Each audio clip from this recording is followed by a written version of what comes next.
Problem with a lot of people, though, you know what? It doesn't matter what you say, they're not going to listen. If you show them something, no, it's not that. Say, well, it says that.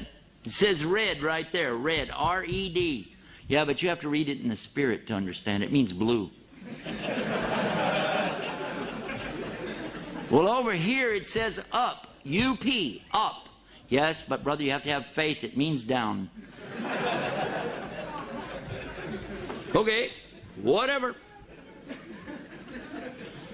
Many miracles come with prophets. This is how Allah gives them the clear identification, so you know you got to follow them.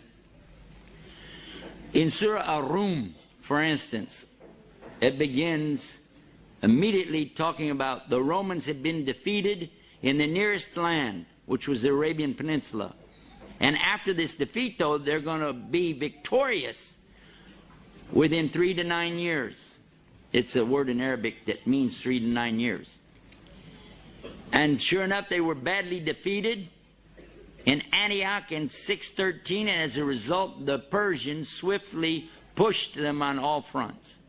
It was hard to imagine the Romans would ever defeat the Persians, but sure enough, the Quran was right, because the Romans were victorious within 3 to 9 years. It was in the year 622, 9 years after the Romans' defeat. The two forces met again on Armenian soil. The result was decisive victory in favor of the Romans. MashaAllah. Prophecy was fulfilled. Now that's a prophecy, though, in the time of Muhammad. So the detractors from Islam would say, well, he made it up after the fact. Never mind the fact that we know when it was revealed because people were reciting it. But they'll still say, well, I don't believe that. I don't want to believe that. It's not mentioned in this book, but most of you will know it when I mention it to you. The most amazing miracle that I know of, dealing with the Quran and the Prophet Muhammad sallallahu alaihi wasallam, is one that I thought about after I saw a movie called Back to the Future. The movie Back to the Future talks about a guy who goes in the past, then he wants to go back to the future. They had another sequel to it where he goes into the future, then a third sequel to it where he goes in the future, and then he goes way in the past back to the Old West, and then goes back and forth. He's going back and forth and back and forth. Michael J. Fox was in that. But I thought about this, and then I thought about something. Nobody could really predict things that happened in the ancient past that people are arguing about. They don't even know what it is for sure. But somebody to predict something in the past and then make a connection with that to something in the future. Do you think somebody could do that? That would be really tough. I want you to take a subject that happened, let's say, 3,000 years ago, okay? And I want you to take that subject and then predict something about it 1,500 years from now, and let's see how well you can do. Well, the good news is you won't be here, so nobody could blame you. But the Quran is still here, and we just found out something in the 1970s. An amazing thing. For a long time, centuries, not just the Christians, but even some of the Jews, people have been arguing about Moses, alayhi salam. Did he really even exist, or was he just somebody that they made the story up about? Big-time scholars of the Bible have actually said that this is just a nice story. There really wasn't anybody named Moses. There wasn't anybody named Pharaoh. There really was no incident of the Jews being taken into captivity or the punishment that they went through and then being saved and taken away from that. It's just something that somebody made up. And they even say it was made up probably during the Babylonian exile, which did happen. This is on record. And when they came back from it, they just put all that together to kind of, encourage the troops and stuff like that. This is actually in books that I've read about the scholars of the Old Testament. So the Prophet ﷺ only repeats what he hears.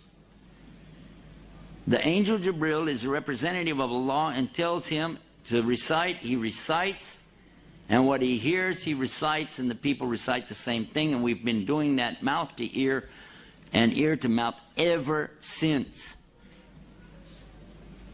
In the Quran, there's a statement, a strange statement, that was actually discovered by a non-Muslim in the early 70s. He was one of the world's top surgeons and lecturers, scientists from France, Dr. Maurice Bucaille. He was asked to go to Cairo, Egypt, to examine the corpse of a mummy. They wanted to do some forensic work on it to get some information and discover whatever they could from this mummy. He was amazed because he said, we can prove that this person died of drowning. He was asphyxiated, meaning that his lungs filled with water, and he died from this. He said, therefore, I have to conclude from this and the time period, this fits exactly the story of the Bible. This was Pharaoh of the time of Moses. And he was so amazed. He was shocked. But do you know what happened? The people in Cairo, happened to be Muslims, of course, they said, this is no big deal. We already know that. He said, yes, but we've discovered him. And they said, well, we know that too. He said, no, I mean, this is his body. And it's here. And they said, well, we know because it's in the Quran. He said, the what? So he gets introduced to a subject called the Arabic language. He began to study it until he could understand the Arabic well enough to actually translate for himself every single word. Because he wanted to know, what is this book? Because it says in it that Allah is going to punish Pharaoh in a very specific way. That he is going to drown him, but he's going to preserve his body as a sign. And sure enough, he's a sign for all to see today, because that body has been put on tour and taken all around the world to show this Pharaoh. If you haven't seen it, I have. I saw it when it was on exhibition in Chicago. Happened to be up there, went to the museum and saw it. They've toured this body around the world and said, most likely, this could be Moses. Not Moses himself, but the Pharaoh of Moses' time. There he is. Amazing. Huh? But that's not where it ends. Dr. Bucaille continued his study until he managed to go through the disciplines of geology and geography, astronomy, embryology, and prove without a shadow of a doubt that every single reference in the Quran to science is absolutely, emphatically proven to be correct. It was his book that was first published in the French language that really stood the science people up on their ear. It was translated then into the English language, and it was called in English, the Bible, the Quran, and Science. He wrote another book, The Origin of Man, because it became evident, without any doubt, what Allah had said in the Quran proves there is a God, a creation, and human beings did not come from monkeys. And we believe that as Muslims. Although I still wonder, you know, when I look at my brother-in-law, I can't help but think that, never mind, this is another subject.